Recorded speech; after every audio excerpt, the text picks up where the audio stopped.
And right now it's time for that time when we have our special guest. Tonight's special guest is former punk rocker turned author Jonathan Griffiths.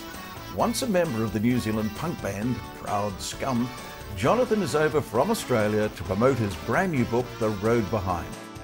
We welcome Jonathan Griffiths as our special guest on The Beat Goes On. Jonathan Griffiths. Gerard Smith. All the way from Australia. Thank you. And a classic baby boomer, 56 years old. Getting on that way, yeah. Always been proud of the fact that The Beat Goes On is a program encouraging baby boomers and anybody over the age of 50 to get out there and do things. Run a marathon, record a CD, and write a book. Wonderful, and what a great book. And can I tell our viewers that sometimes you get books to read on the show and you think, this is going to be a bit of a duty, but I've thoroughly enjoyed it. Congratulations, Jonathan. Thank you. You've done a wonderful job. Thank you. And it all started, in fact, in New Zealand, didn't it? You're a New Zealand boy living in Australia? I am a New Zealand boy, yep. I left Auckland in 1980.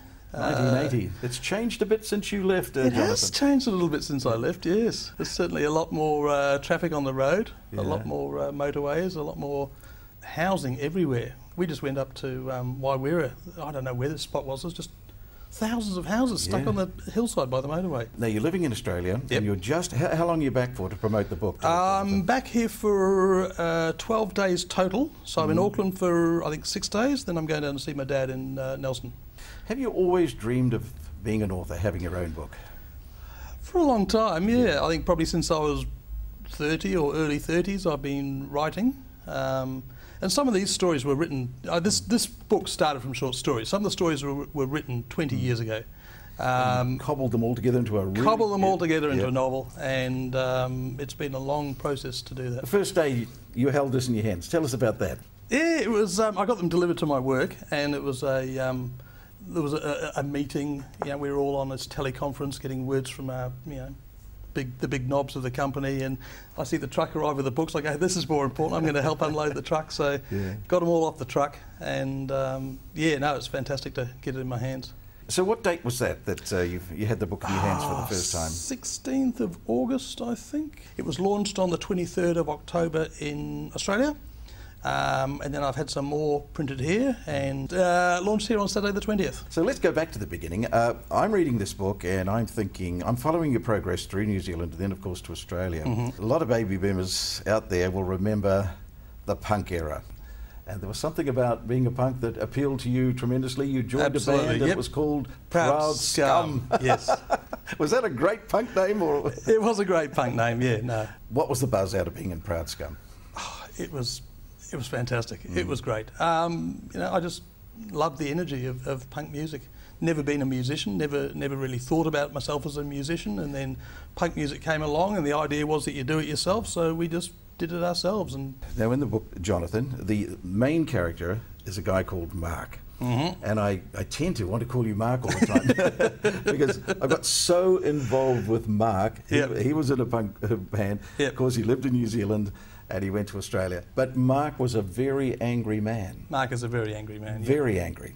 And where does this anger come from? And even though you say... Mark's anger or my anger? Yes, exactly. Was Jonathan just as angry as Mark? Probably not. I think Mark is a more extreme version of myself. I think that Mark had a lot of trauma in his life, and the only way he really knew how to deal with that was through his anger. Look, it's so well written that, I can't believe that you're not, you drag me in. It's just wonderful. He seemed to be oblivious to the way he was hurting people. Yes, and hurting himself. And hurting himself. Every decision he made was destructive. Everybody tried to help him, didn't they? Yeah. But I don't think Mark's by himself. So where does this anger come from? What was...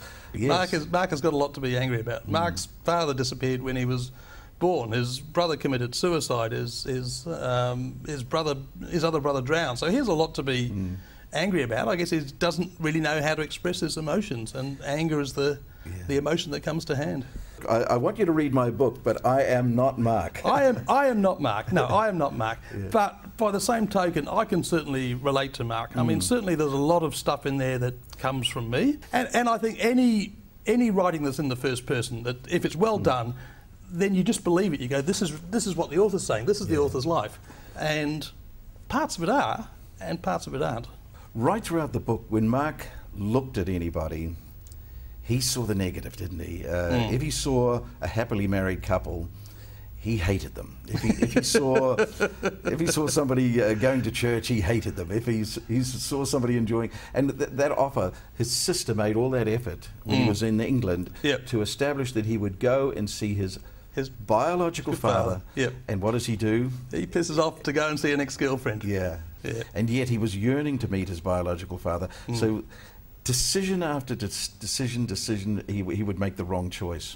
What a great read. I mean, there's a lot of people who've read it who've read it and they get about halfway through and they go, for God's sake, Mark, just change, just you know, get over it. But other people read it and go, people take a long time to change. People don't change easily, and they have to keep on butting up against the brick wall before they finally get it. The fact that he hung on to his destructive punk-type behaviour for so long, and he was scornful of all his boyhood friends who succumbed to marriage, children, and he was absolutely scornful of them, wasn't he? Absolutely, yes. I don't necessarily understand the character of Mark, but I can certainly empathise with him. I can certainly see that there are people like that, and this is what makes them tick. After it had been printed, and my mother found some typos in it, I read it through to look for more typos before I got it reprinted.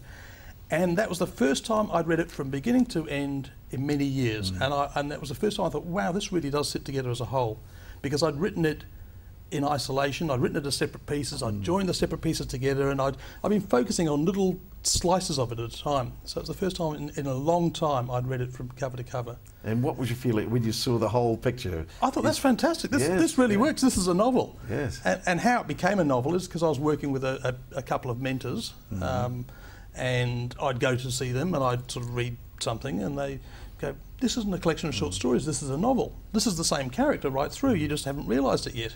Even though it's not about you, it's not about your mum, which is in the book, and it's not about your sisters. What about the family? When they've read it, do they recognise themselves, or do they say, Mark, that was a bit close to home? None of them are suing me. I've heard that my dad was quite upset by parts of the story. I thought my mother would be upset by it, but she's fine. She sees it as fiction, as you know, they're all fictional characters. My brother doesn't normally read. I gave my brother a copy of the book. He goes, oh, I don't read much. And then a couple of weeks later he said, I'm reading the book, it's fantastic. Yes. So no, I haven't had any negative feedback from my family. To me, it's people of, I mean, I'm a little bit younger than you, but I mean people of 50 plus. I guess I'm of that age where I know a lot of men that had a very long adolescence. I didn't have any children until I was in my 40s. I know, other men my age that didn't have children until they're in their 40s. And I think that this is one of the things about Mark, is he does have this adolescence that just goes on and on and on. And I think a lot of men of my age can relate to that.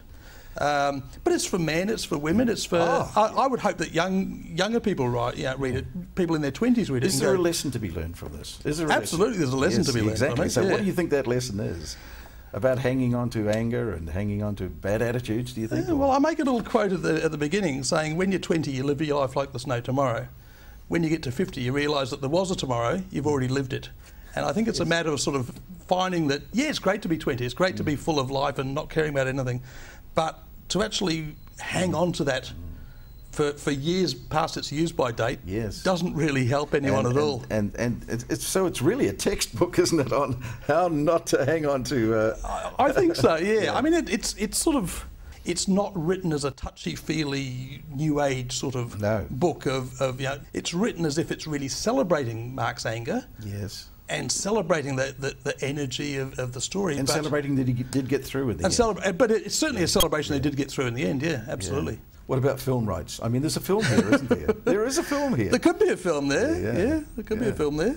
Now, if our Beat Goes Honors would like to read this wonderful book, I do recommend it. It's a marvellous read, The Road Behind. All they have to do is go to a great website and with all the details. So let's talk about the website now. It's www.beatgoeson.com. theroadbehind.net. And that's as simple as that. Simple it's as on that. the bottom of the screen, so Yep. if you would like to, and it's only $24.95, is that right? $24.95 in Australia, a little bit more in New Zealand. Yes, okay, because the paper's more expensive in New Zealand. Absolutely, and the GST is more expensive in New Zealand. But a great read for $24.95. And the exchange rate. I'm going to say it's either Mark or Jonathan, because I'm still thinking about Mark. Jonathan, thanks for coming on The Beat Thank Goes you, On. Gerard. Thank you and very being a baby boomer and doing something wonderful. Thank you. Writing your first book.